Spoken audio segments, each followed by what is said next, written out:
Assalamualaikum warahmatullahi wabarakatuh, sahabat-sahabat yang kami cintai. Selamat datang kembali di channel ini. Hari ini kita akan memasuki perjalanan yang mendalam ke dalam Al-Quran untuk mengungkap kelemahan-kelemahan setan dan jin yang diungkapkan oleh Allah Subhanahu wa Ta'ala. Menggali ayat-ayat suci ini akan memberi kita wawasan yang mendalam tentang bagaimana kita dapat melindungi diri dari godaan dan tipu daya mereka. Dalam video ini, kita akan membahas 6 kelemahan kunci yang ditemukan dalam Al-Quran yang melemahkan setan dan jin. Mari kita memahami cara mereka beroperasi, mengapa mereka rentan, dan bagaimana kita dapat mengambil pelajaran dari Al-Quran untuk menjauhkan diri dari pengaruh buruk mereka. Segala yang Allah ciptakan mempunyai kelebihan dan kekurangan, begitupun dengan setan dan jin, itu semua sudah diperhitungkan oleh Allah. Semua yang Allah ciptakan sesuai dengan kodrat dan jenis makhluk tersebut baik, manusia, hewan, malaikat, tumbuhan, setan dan jin sekalipun, mempunyai kelebihan dan kekurangan. Makhluk yang ingkar kepada Allah seperti setan dan sebagian jin, menjadi makhluk yang menyesatkan. Tipu daya setan akan terus dilakukan dengan tujuan menjerumuskan manusia ke lembah kemaksiatan. Makhluk yang bernama setan ini digambarkan memiliki kekuatan besar untuk menumbangkan kekuatan seseorang.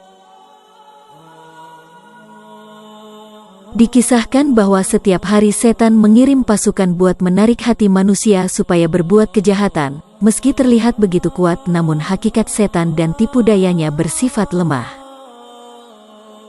Hal ini disebutkan dalam Al-Quran serta hadis Nabi Muhammad SAW. Dengan mengetahui kelemahan setan dan jin, insan diharapkan mampu menjauhkan diri dari godaan setan serta jin.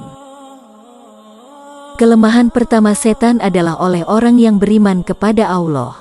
Hal ini dijelaskan dalam Al-Quran dan ketika setan berdialog dengan Allah Subhanahu wa Ta'ala, yang artinya, Iblis berkata, "Ya Tuhanku, oleh sebab Engkau telah memutuskan bahwa aku sesat, aku akan menjadikan mereka memandang aku baik, perbuatan maksiat di muka bumi dan pasti aku akan menyesatkan mereka semua, kecuali hamba-hamba Allah yang mukhlis di antara mereka." Quran Surah Al-Hijr ayat 39-40.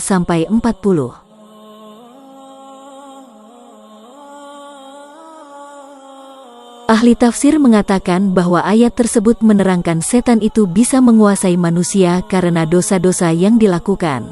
Tetapi waktu manusia melakukan hal-hal yang baik dan beramal soleh, maka mereka akan takut dengan sendirinya meninggalkan manusia. Setan dan jin juga sangat takut dengan salah satu Khalifah Ur-Rasyidin, yaitu Umar bin Khattab. Dalam sebuah hadis dijelaskan bahwa bila setan dan jin berjalan serta harus berpapasan dengan Umar bin Khattab, maka setan dan jin akan memilih jalan lain. Setan dan jin tidak berani bila harus berhadapan muka dengan Umar bin Khattab. Hal ini disebabkan karena Umar bin Khattab benar-benar memegang ajaran agamanya serta menancapkan agamanya dengan tangguh. Hal ini membuat setan dan jin ketakutan dan membuat mereka lari. Dalam sebuah hadis Rasulullah SAW bersabda kepada Umar, "Sesungguhnya setan sangat takut olehmu wahai Umar." Hadis riwayat Tirmidzi. Ternyata tidak hanya kepada Umar bin Khattab saja setan serta jin juga takut dengan orang-orang yang beriman serta benar-benar menjaga keimanannya. Dalam kitab Al-Bidayah wal Inayah, Ibnu Katsir menjelaskan hadis berikut, "Sesungguhnya orang mukmin akan bisa mengendalikan, mengalahkan setan sebagaimana di antara kalian yang bisa mengendalikan untanya ketika perjalanan." Hadis riwayat Ahmad. Bahkan jin kafir yang menyertai manusia bisa Islam jika manusia yang diikuti memperteguh keimanannya.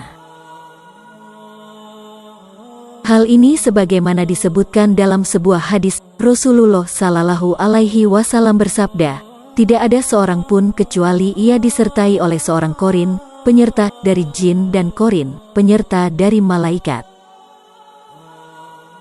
Lalu para sahabat bertanya, "Apakah termasuk Anda juga wahai Rasulullah?" Rasulullah menjawab, Ya termasuk saya, hanya saja Allah menolong saya sehingga jin itu masuk Islam, dia tidak pernah menyuruh saya kecuali kebaikan. Hadis riwayat Muslim. Di antara kelemahan setan dan jin lainnya adalah tidak dapat menyerupai rupa Rasulullah Shallallahu Alaihi Wasallam.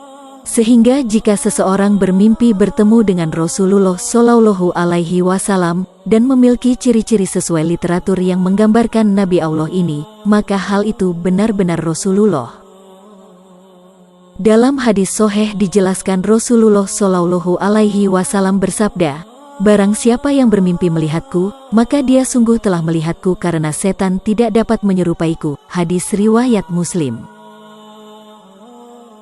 Makhluk yang bernama setan serta jin memang mampu bergerak cepat dan terbang layaknya malaikat, tetapi setan dan jin tetap memiliki kelemahan, yaitu tidak akan bisa menembus batas langit tertentu yang mampu dilewati oleh malaikat. Jika setan dan jin memaksa melewati batas yang ditentukan, maka mereka akan hancur dan mati.